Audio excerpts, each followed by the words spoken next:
बिस्मिल्लाहिर्रहमानिर्रहीम। नाज़रीन, सरदार इरशाद शाहीन आपसे मुखातिब है। मुझे अफसोस है कि कुछ डिले हो गई। पिछली वीडियो और इस वीडियो के दरमियान वक्त ज़्यादा गुज़र गया, कुछ मेरी मसरूफियात की वजह से। पिछली वीडियो में को ख़त्म करते हुए मैंने कहा था कि आइंदा की वीडियो में मैं नज़रिया इर्तिक़ा पे बात करूँगा, यानी डार्विनिज़म पे, डार्विन के नज़रिया इर्तिक़ा या थ्योरी ऑफ एवोल्यूशन पे। लेकिन दरमियान में कुछ अहबाब ने मेरी पिछली वीडियोस जो अक्ल और साइंस के बारे में मैंने कुछ गुजारिशात की थी, उस बारे में उन्होंने कहा कि जी आप अक्ल और साइंस पर ज़ोर देते हैं तो ये जो खुदा खौफी का तस्वुर है वो इसमें तो है ही नहीं। यानी जो हम कहते हैं कि खुदा का खौफ ख़त्म हो गया है, जिसकी वजह से लोगों में बहुत ज़्यादा बदअमालियाँ हैं और माशरे में ख़राबी पैदा हो गई है, तो खुदा का खौफ नहीं रहा। तो इसमें फिर मैंने समझा कि मैं इस पे अभी ये जो वीडियो है मुख्तसरन इस पे भी कुछ गुजारिश कर दूँ कि ये खुदा खौफी का मतलब ये हरगिज़ नहीं कि अक्ल और साइंस से ये कोई बात मुतसादम है। खुदा खौफी का मतलब ये है कि खुदा की अज़मत को पहचाना जाए और खुदा की जो तख्लीक़ात हैं और जो कमालात हैं उनको सही तौर पे समझा जाए। और वो कैसे समझा जाएगा? जो अल्लाह ताला ने हमें शऊर दिया, अक्ल दी, और शऊर और अक्ल के ज़रिए साइंस ने जो तरक्की की, जो साइंसी मुशाहिदात और तजुर्बात के ज़रिए जब हम उसकी तख्लीक़ात और उसके अजायब को और उसके कमालात को देखते हैं, एक सेल एक पार्टिकल से लेके पूरी कायनात और एक सेल से लेके पूरी इंसानी जिस्म और इंसानी ज़हन तक, तो फिर हमें उसकी अज़मत का एहसास होता है कि वो इतना बड़ा खालिक है। तो इसका मतलब ये बनता है। इस पे मुझे कुरान की दो आयत याद आती हैं, एक ही तरह की हैं। एक आयत है सूरह अल हज में और ये आयत नंबर 74 है। इसमें कुरान कहता है कि लोगों ने अल्लाह ताला के मर्तबे के मुताबिक उसकी कदर जानी ही नहीं। लोगों ने अल्लाह ताला के मर्तबा के मुताबिक उसकी कदर जानी ही नहीं। इसी तरह एक दूसरी आयत है कुरान में ही, और वो सूरह ज़ुमर में है और वो आयत नंबर 67 है।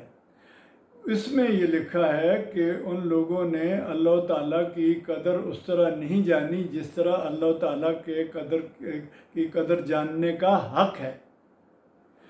तो ये दो जगहों पे ये एक ही तरह की आयत है कि अल्लाह ताला की कदर को नहीं पहचाना गया, यानी रुतबे को नहीं पहचाना गया।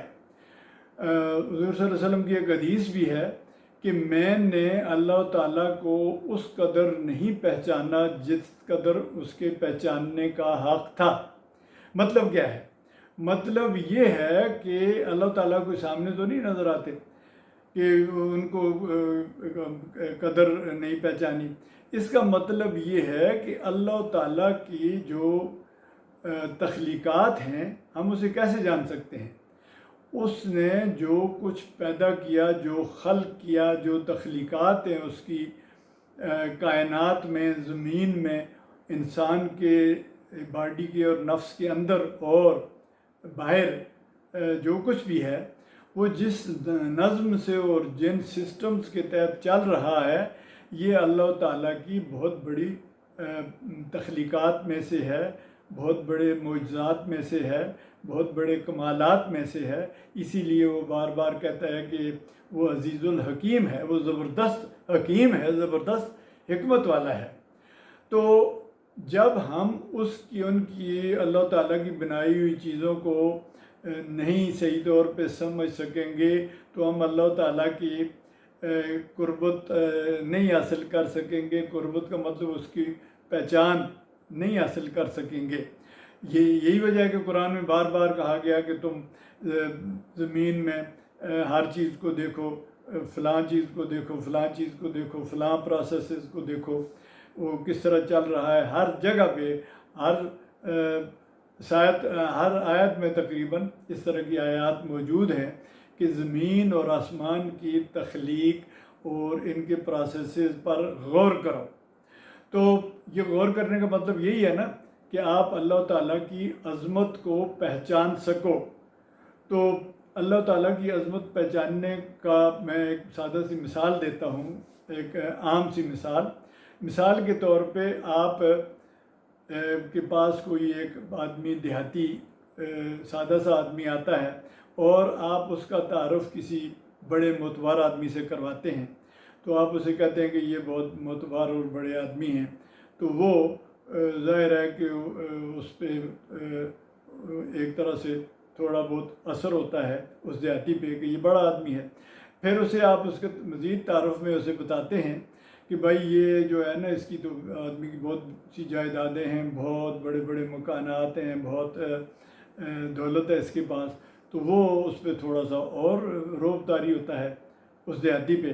پھر اگر آپ اس کا تعارف اس طرح کرواتے چلے جائیں اور اس بڑے آدمی کا، اور اسے یہ کہیں کہ یہ اس آدمی کی حکومت سارے ملک میں ہے، گاؤں میں، دیہاتوں میں، شہروں میں، قصبوں میں، دریاؤں میں، پہاڑوں پہ، اور یہ ہر چیز کا مالک ہے اور یہ ہر چیز کے اوپر دسترس رکھتا ہے، اور تم اور ہم جو ہیں ہم اسی کے محتاج ہیں اپنے کھانے پینے کے بارے میں، اور ہماری زندگی کا دار و مدار اسی کے دیے ہوئے لوازمات پہ ہے، اور یہ اس سے زیادہ طاقتور کوئی بھی اس ملک میں نہیں ہے۔ تو وہ جو دیہاتی ہے وہ یہ سن کے ششدر رہ جائے گا، گنگ رہ جائے گا، حیران اور رہ جائے گا، اور اس پہ ایک دبدبہ اور رعب طاری ہو جائے گا۔ یعنی یہ خوف نہیں ہے کہ وہ اسے ڈر جائے گا کہ مجھے مار نہ دے، ایسے نہیں، وہ اس پہ دبدبہ طاری ہو جائے گا، رعب طاری ہو جائے گا اس کی قوت کا اور اس کی عظمت کا۔ تو اور وہ اس کا بالکل یعنی سرنڈر کر جائے گا، ایک طرح سے اس کا غلام بن جائے گا، تابعدار بن جائے گا۔ یہی ایگزیکٹلی مقصد یہ ہے کہ جو خشیت اللہ یا اللہ، یہ اس کا مطلب اللہ کا خوف نہیں ہے، اللہ کا رعب، اللہ کا دبدبہ، اللہ کی عظمت کا دبدبہ۔ یعنی اس کا یہ مطلب نہیں کہ اللہ کے خوف کا یہ مطلب نہیں کہ اللہ تعالیٰ کسی قبائلی سردار کی طرح یا سربراہ کی طرح وہ ڈنڈا لے کے تو وہ سزا دینے پہ تلا رہتا ہے، بلکہ اس کا مطلب یہ ہے کہ اس نے یہ جو کائنات بنائی اور انسان کو تخلیق کیا شعور کے ساتھ، عقل کے ساتھ، سمجھ کے ساتھ، کہ مجھے پہچانو اس کائنات کے ذریعے، میری تخلیقات کے ذریعے۔ جس طرح ایک پینٹر کہتا ہے کہ یا یہ ایک رائٹر کہتا ہے کہ میری جو تخلیقات ہیں، میری جو پینٹنگز ہیں یا میری جو کتابیں ہیں، اس کے ذریعے آپ میری صلاحیتیں دیکھیں۔ تو اسی طرح اللہ تعالیٰ کے کمالات اگر ہم اس طرح نہیں دیکھیں گے عقل اور شعور کے ذریعے اور سائنس کے ذریعے ریسرچ کر کے، تو اس کا مطلب یہ ہے کہ ہم نے اللہ کی عظمت کو نہیں پہچانا۔ یعنی جب ہم اللہ تعالیٰ کی عظمت کو کس طرح پہچان سکیں گے؟ اس طرح کہ وہ ایک چھوٹے سے ایٹم کے اندر کتنی توانائی اور قوت ہے، اور اس کے اندر آگے پارٹیکلز کا ایک پوری دنیا آباد ہے، اور اس کے علاوہ پوری کائنات جو ہے وہ خربوں گلیکسیز اور سٹارز کا اور پلینٹس کا مجموعہ ہے، اور وہ تھامے ہوئے ہے، اور وہ خربوں میل دور تک ہے۔ تو اب یہ چیز جب آپ پڑھیں گے یا سمجھیں گے عقل کے ذریعے، تو وہ آپ پہ ایک ہیبت طاری ہوگی، آپ پہ ایک رعب، ایک دبدبہ، ایک خشیت اللہ کی طاری ہوگی۔ تو یہ جو خوف خدا والی بات ہے، یہ بھی سائنس کے الٹ نہیں ہے۔ محی الدین ابن العربی صاحب نے بھی یہی بات کہی ہے کہ ہر شخص کا تصور اس کے सोच के मुताबिक होता है। हर शख्स का खुदा का तस्वुर उसकी सोच के मुताबिक होता है। और एक एरिक फ्राम जो बहुत बड़ा साइकोलॉजिस्ट है, उसने भी कहा है कि जी ये जो मिसाल के तौर पे जो लोग खुदा को एक बुत तक महदूद कर देते हैं, बुत परस्त हैं, तो वो अपनी लाइफ फोर्सेस या सलाहियतों को बुत के तरफ ट्रांसफ़र करके फिर उसकी पूजा करते हैं, यानी महदूद कर देते हैं। जो फ्राइड है, जो फादर ऑफ मॉडर्न साइकोलॉजी है, सिगमंड फ्राइड, उसने कहा है कि ये फादर इमेज है, खुदा का तस्वर वालिद की तरह है। जिस तरह बच्चा वालिद को देखता है और बड़ा होता जाता है और उसको पता चलता है कि ये बचपन में कि ये बहुत सब कुछ इसके पास है, तो यही तस्वर उसका वो खुदा के बारे में होता है बड़ा होके, तो उसको फादर फिगर कहता है। इसका जवाब मैंने अपनी किताब में बड़ा मुदल्लल तरीके से और साइंटिफिक तरीके से दिया है। बहरहाल कहने का मकसद ये है कि ये सारी बातें इसलिए होती हैं कि खुदा की सही अज़मत तभी आदमी उसको सही तौर पे समझ सकता है जब वो अक्ल, शऊर और साइंस के ज़रिए अल्लाह ताला की तख्लीक़ात पर गौर करे और उसे समझे। और इसमें जो कुरान में जो बार बार कहा गया है, इसका सही तौर पे निचोड़ भी यही है। और कुरान में ही अल्लाह ताला की अज़मत का जिस ज़ोरदार तरीके से, जिस फोर्सफुल तरीके से और जिस वसी तरीके से ज़िक्र किया गया है, वो दुनिया की किसी किताब, किसी लिटरेचर में नहीं है। तो ये जो अल्लाह ताला ने कहा है कि लोगों ने अल्लाह की कदर उस तरह नहीं की जितनी उसकी कदर करनी चाहिए, इसका मतलब ये बनता है। तो बहुत बहुत शुक्रिया। अगर आपको ये पसंद आए तो इसको लाइक कीजिएगा।